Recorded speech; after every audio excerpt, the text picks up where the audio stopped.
akan membawakan film seru yang berjudul Sakra yang dirilis pada tahun 2023. Dibintangi oleh Donnie Yen, film ini mengisahkan tentang seseorang dari sekte pengemis yang dituduh telah membunuh guru besarnya. Akhirnya, ia pun terpaksa harus melawan semua orang yang berusaha membunuhnya. Loh. Apakah ia bisa membuktikan bahwa ia tidak bersalah? Atau apakah memang ia bersalah atas kematian gurunya? Mari kita nobar dan inilah Sakra.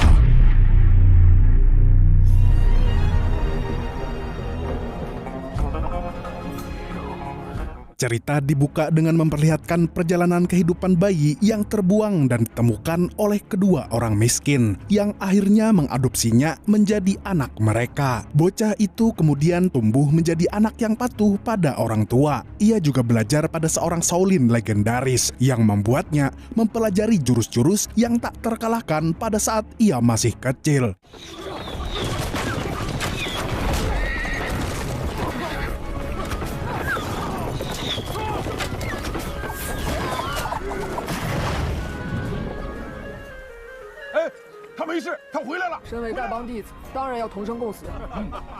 Ia bahkan bisa mengalahkan perampok-perampok yang lebih dewasa dan lebih tua. Anak itu dipanggil dengan nama Feng.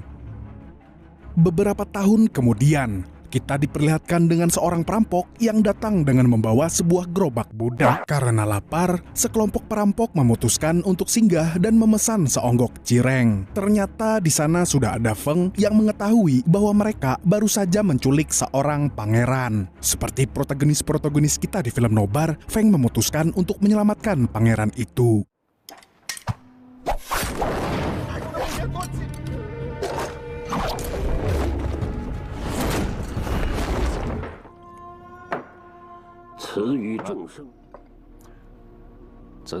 Setelah mengetahui bahwa lawannya adalah Feng, perampok tersebut memutuskan untuk mundur.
Sedangkan Feng hanya bisa tertawa melihat musuhnya yang kaget mendengar namanya. Setelah berhasil menyelamatkan pangeran, Feng dan kawanannya pergi untuk menghadiri sebuah pertemuan dengan para ketua sekte lainnya. Ternyata salah satu ketua sekte yang bernama Pengkor menduga bahwa Feng melakukan pengkhianatan.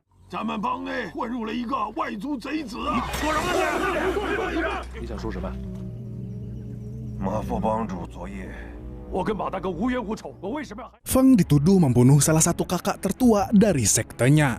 Pengkor menunjukkan sebuah bukti berisikan surat terakhir yang ditulis oleh kakak iparnya sebagai saksi yang melihat Feng melakukan pembunuhan itu. Di sana juga ada istri dari kakak tertua yang dibunuh oleh Feng yang akan kita panggil dengan Kara. Tiba-tiba, kakek tertua pemimpin sekte mereka datang ke sana. Di sana, kakek tertua menjelaskan fakta bahwa Feng ternyata adalah bayi yang dipungut dari bangsa Hitan. Jadi Feng harusnya tidak mempunyai dendam apa-apa terhadap kakak tertuanya. Bangsa Hitan adalah bangsa yang sangat hina dikarenakan mereka tidak mempunyai rumah dan terpaksa harus mengembara ke negara-negara lain. Semua orang yang mendengar itu terkejut bukan main. Mereka menyadari bahwa pahlawan yang mereka puja-puja ternyata berasal dari bangsa yang sangat hina. Kawanan pengemis Feng mencoba membelanya dengan cara mengorbankan darah mereka. Tapi tanpa diduga, 你们4位长老，我替你们受。凡事无愧于心。 setelah itu, Feng memutuskan untuk pergi mengasingkan diri. Dari balik bukit terlihat seorang raja penguasa kerajaan sebelah yang bernama Samedi. Ia dan ketiga anak buahnya yang memperhatikan apa yang dilakukan oleh Feng. Setelah itu, Samedi pun mengutus Lela untuk pergi mencuri sebuah kitab di perguruan Shaolin. Feng memutuskan pulang untuk bertemu dengan kedua orang tua angkatnya. Ia ingin bertanya tentang kebenaran yang dikatakan oleh kakek tertua, tapi ternyata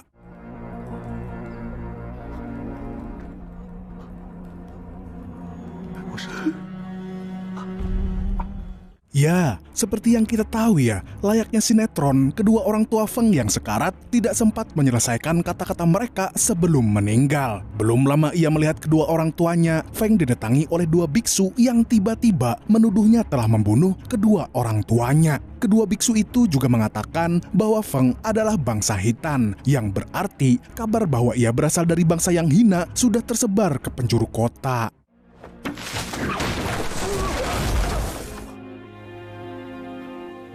Setelah kita diperlihatkan Feng yang sudah memakamkan kedua orang tuanya, scene berikutnya menunjukkan sebuah kuil perguruan Shaolin. Guru besar Feng yang sudah terlihat sekarat tapi masih berdoa ditanyai oleh para pengikutnya siapa yang melukainya. Tapi Guru Feng tidak menjawab karena ia yakin orang itu akan bertobat suatu saat nanti. Setelah pengikutnya keluar, Feng menyelinap masuk ke tempat gurunya. Ia lalu bertanya tentang kebenaran asal-usul dirinya, tapi ternyata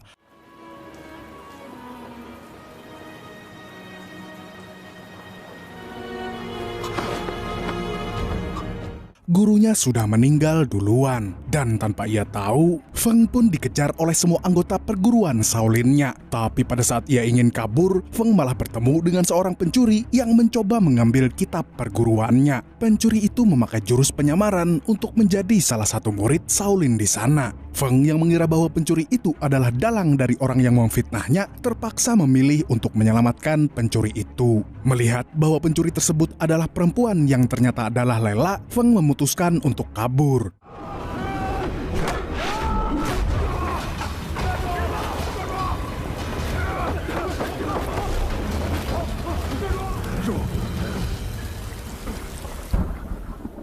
Malam itu, Feng mencoba menyembuhkan Lela dengan ilmu tenaga dalam yang ia punya. Saat Lela sudah sadar, ia langsung berterima kasih kepada Feng dan memutuskan untuk pergi.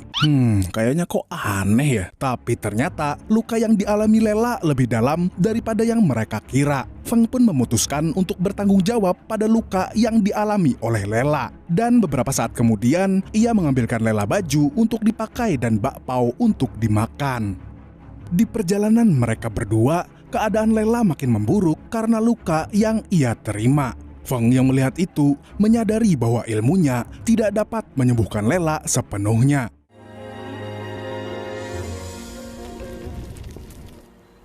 乔大侠， 找到薛神医，你就有救了。 Ketika mereka berdua sedang beristirahat di perapian, Lela tersadar dari tidurnya. Ia lalu duduk dan menceritakan latar belakang dirinya yang sebenarnya. Ia ternyata adalah pembantu dari kerajaan Samedi. Lela diminta oleh Samedi untuk mencuri kitab perguruan Feng dengan sebuah imbalan bahwa ia akan diberitahu identitas orang tua aslinya. Karena sejak kecil, ia tidak pernah bertemu dengan kedua orang tua kandungnya. Mendengar itu, Feng lebih dulu menyarankan bahwa mereka harus bertemu dengan seorang tabib suci yang bisa menyembuhkan luka Lela. Lalu setelah itu, barulah Feng berjanji untuk menemani Lela mencari kedua orang tua kandungnya. Malam harinya, Feng dan Lela kembali mengobrol, tapi kali ini obrolan mereka menjadi lebih mesra dan personal. Feng mempertanyakan dirinya sendiri kepada Lela, karena sebenarnya ia bingung, apakah ia adalah orang yang baik ataukah jahat. Lela menjawab bahwa Feng adalah orang yang sangat baik, dan dia tidak percaya bahwa Feng melakukan pembunuhan terhadap kakak tertuanya. Mendengar itu, benih-benih cinta mulai muncul dari hati Feng. Karena Lela adalah satu-satunya orang yang mempercayainya. Tapi sayangnya,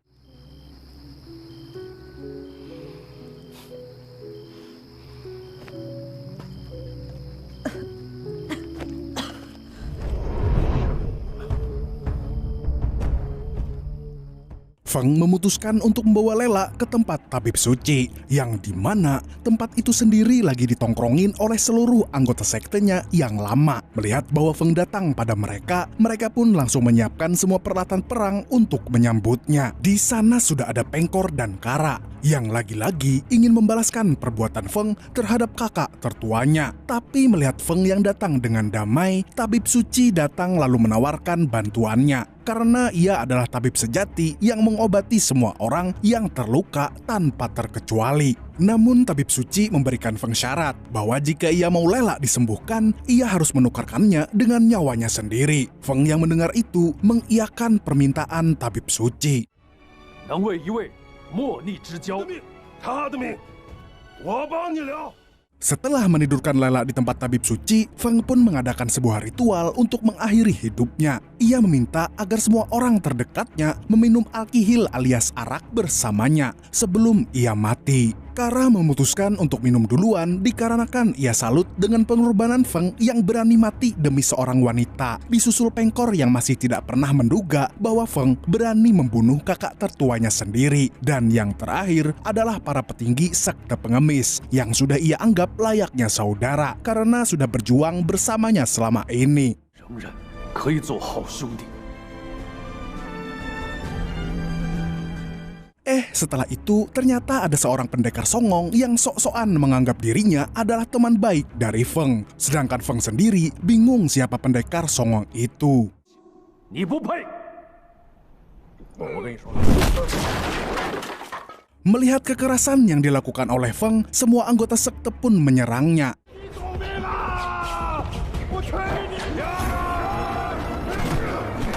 Akhirnya terjadilah perkelahian 1:100.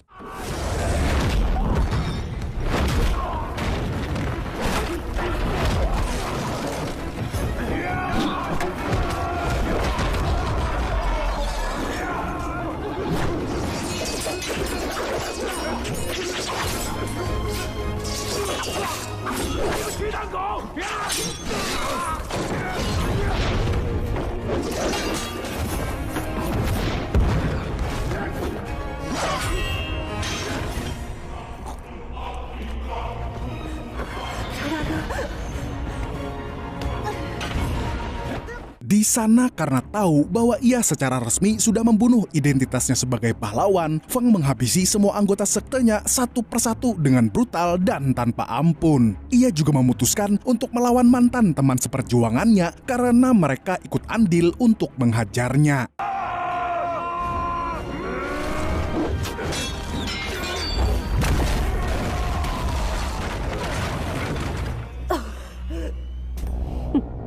Melihat Feng yang mengamuk dengan buas, Kara memakai kesempatan itu untuk membunuh Lela diam-diam.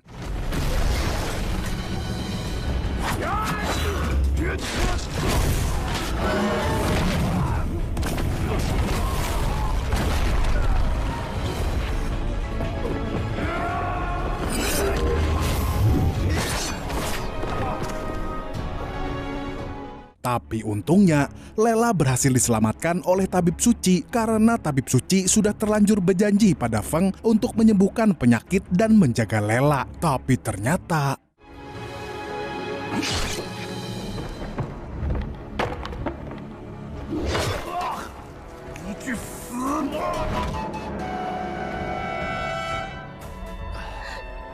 你明知道他们要你的。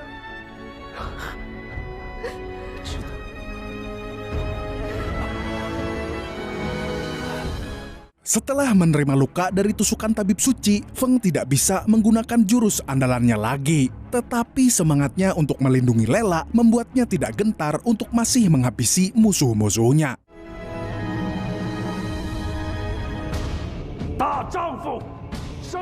Ia hanya tertawa dan siap bertarung lagi. Dan seketika itu...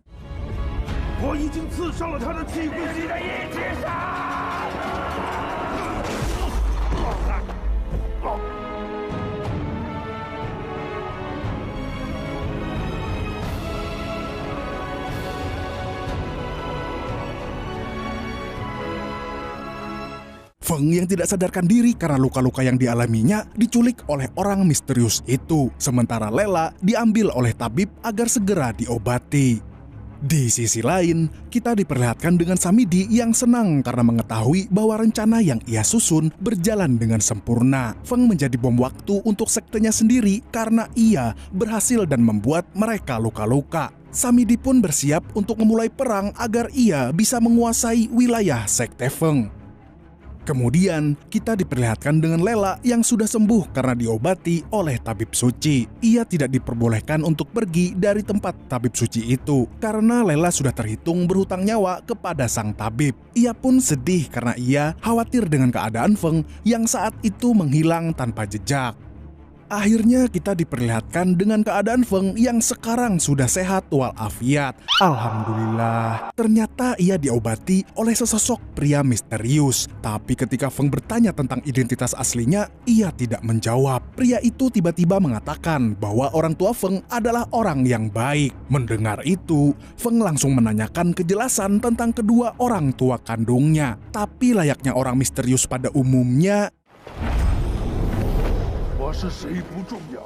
kembali ke keadaan Lela, ia akhirnya memutuskan untuk kabur dari tempat tabib suci. Dengan jurus penyamaran yang sempurna, Lela berhasil menipu semua prajurit penjaga tabib suci untuk meninggalkan tempat mereka berjaga. Ia pun dengan mudah menyelinap keluar. Tapi tanpa diduga, tabib suci mengetahui taktik Lela.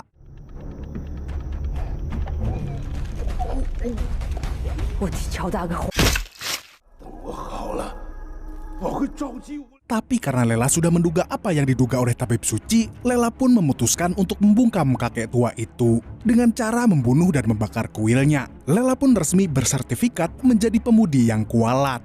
Keesokan harinya, Feng datang untuk memeriksa tempat tabib suci. Tapi apa yang ia temukan hanyalah puing-puing hasil kebakaran ulah Lela. Dan tiba-tiba,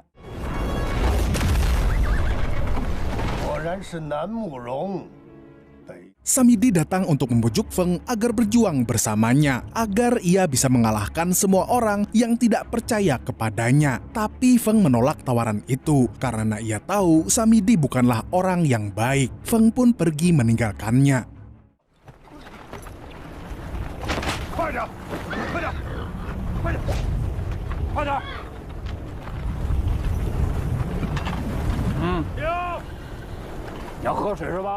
Perjalanan Feng terhenti karena ia bertemu dengan para tentara yang sedang membawa orang-orang miskin yang akan dijadikan budak. Feng yang masih mempunyai jiwa kepahlawanan langsung menghajar semua tentara agar bisa memutuskan rantai kesengsaraan para budak itu.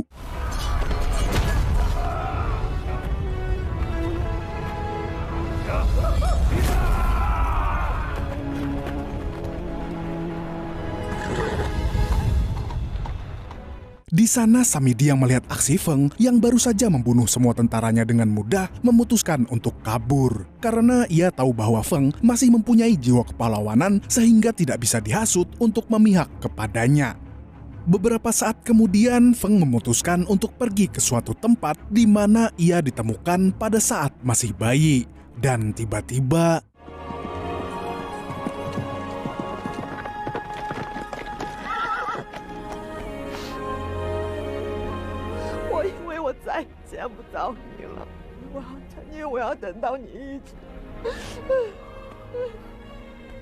Lela pun menceritakan bahwa ia sudah berhari-hari mencari keberadaannya. Mendengar hal itu, Feng merasa tidak bisa menahan gelora asmaranya lagi. Ia memberitahu pada Lela bahwa ia akan membantu Lela menemukan kedua orang tua kandungnya. Dan setelah itu, mereka akan hidup damai di luar perbatasan kerajaan. Lela pun setuju, tapi Feng meminta Lela agar membantunya untuk melakukan sebuah rencana untuk menjebak Pengkor dan Kara yang menuduhnya sebagai pembunuh kakak tertua mereka. Singkat waktu, malam pun tiba. Lela menyamar menjadi Kara untuk menjebak Pengkor. ia mengatakan pada Pengkor bahwa rencana mereka berhasil untuk memfitnah Feng. Pengkor pun menjawab dengan mengakui bahwa ia hanyalah antek-antek dari calon pemimpin sekte mereka yang bernama Bambi. Saat itu, Feng sedang dalam penyamaran menjadi supir kuda. Ia akhirnya mengetahui alasan orang yang menjebaknya selama ini. Ternyata cuman karena takut bahwa Feng akan dinobatkan sebagai guru besar sekte mereka. Setelah memberitahu beberapa hal itu, Pengkor pun pergi.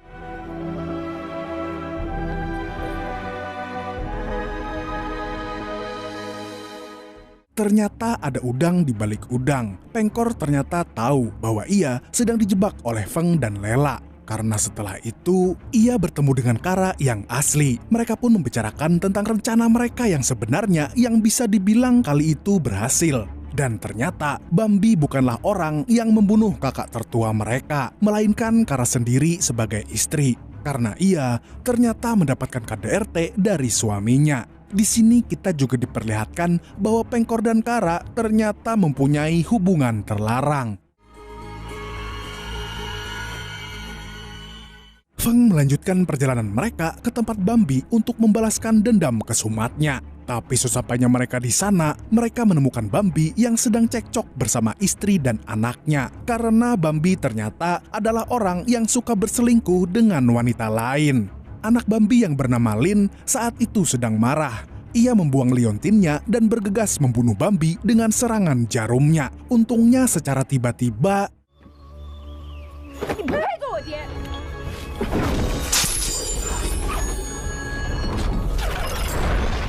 mengetahui bahwa ia sudah ditolong oleh Feng, Bambi mengundangnya untuk tinggal sementara di rumahnya. Feng yang melihat kesempatan emas itu menyadari bahwa ini adalah saat yang tepat untuk membalaskan semua dendam ke Sumatnya.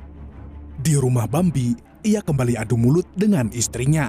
Tanpa mereka ketahui, di balik pintu ada Lela yang sedari tadi menguping pembicaraan mereka. Istri Bambi berkata bahwa ia sudah lelah dengan tingkah Bambi yang selama ini suka bermain dengan perempuan lain. Ia juga memberitahu bahwa sebenarnya ia pernah menelantarkan salah satu anak Bambi karena dia sendiri ingin menanamkan dendam pada anaknya itu agar menganggap Bambi sebagai seorang ayah yang tidak pernah bertanggung jawab. Belum selesai mereka berdebat, tiba-tiba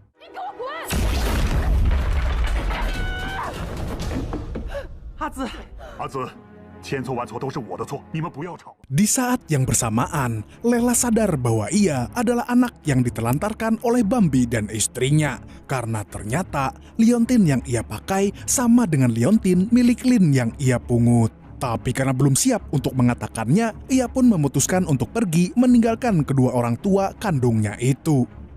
Di tempat Feng, Lela tiba-tiba bertingkah romantis kepada Feng karena dirinya sendiri mengetahui yang dicintainya akan segera membunuh ayah kandungnya. Lela pun mengatakan pada Feng bahwa ia sangat mencintai lelakinya itu, yang rela merawatnya pada saat ia sakit dan menemaninya pada saat ia ingin mencari kebenaran tentang kedua orang tua kandungnya. Feng pun kembali mengingatkan Lela bahwa kehidupan indah menanti mereka setelah selesai dari sini. Sehabis mengatakan itu, Feng pun lalu pergi untuk membunuh Bambi. Di kediaman Bambi, Feng tidak dapat menemukan Bambi di manapun. Ia hanya bertemu dengan para biksu yang mengatakan bahwa aura dari Feng memancarkan niat balas dendam yang akan menghancurkan hidupnya sendiri. Tapi Feng yang kala itu sedang dilanda dengan kebencian tidak mempedulikan perkataan para biksu itu. Feng pun memutuskan untuk kembali ke perahunya, tetapi alangkah terkejutnya dia menemukan Bambi yang sudah duduk menunggunya. Feng pun mengutarakan semua kebenciannya pada Bambi, lalu tanpa banyak bicara, ia pun langsung menghajar Bambi dengan pukulan 18 telapak naganya, yang ternyata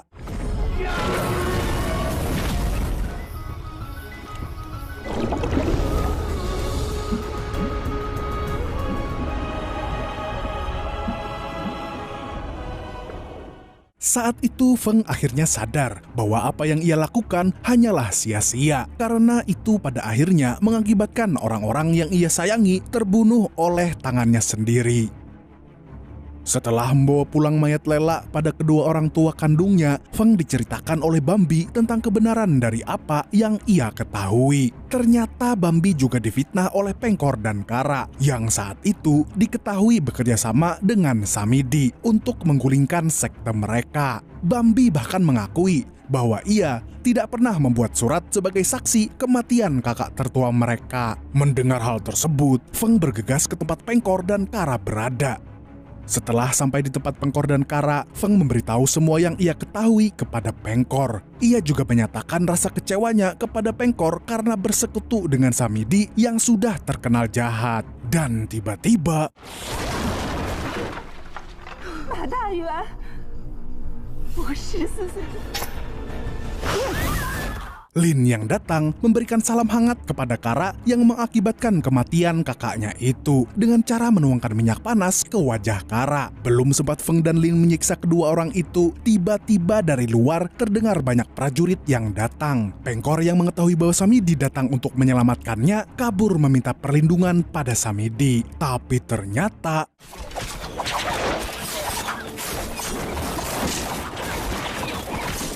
Ternyata semua berjalan sesuai rencana Samidi. Ia berhasil mengepung Feng yang saat itu terpaksa harus melawan semua prajuritnya sendirian. 做我大燕国的功臣，本事就来拿，等什么？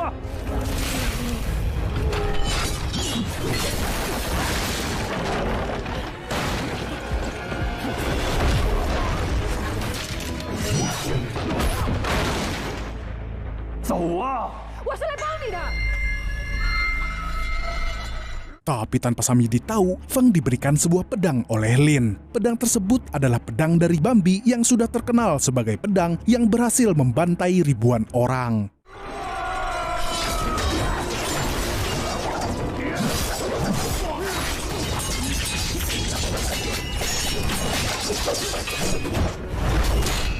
Menggunakan pedang itu, Feng bisa mengalahkan semua prajurit Samidi seorang diri.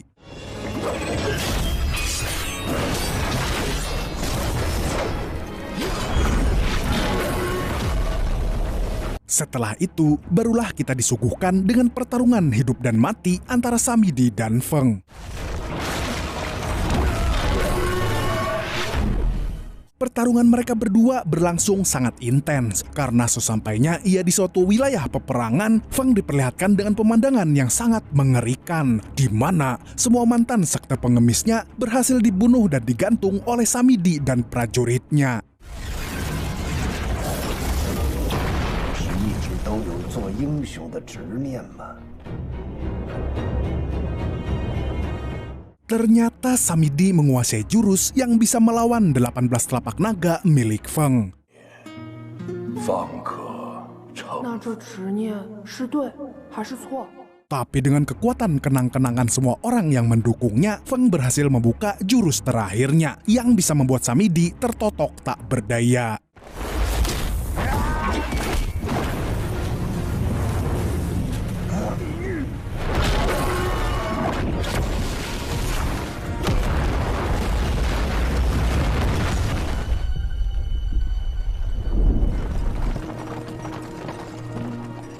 Setelah mengalahkan Samidi, Feng memutuskan untuk meninggalkan semua prajurit sekte pengemis yang saat itu datang memintanya agar berperang demi mereka lagi.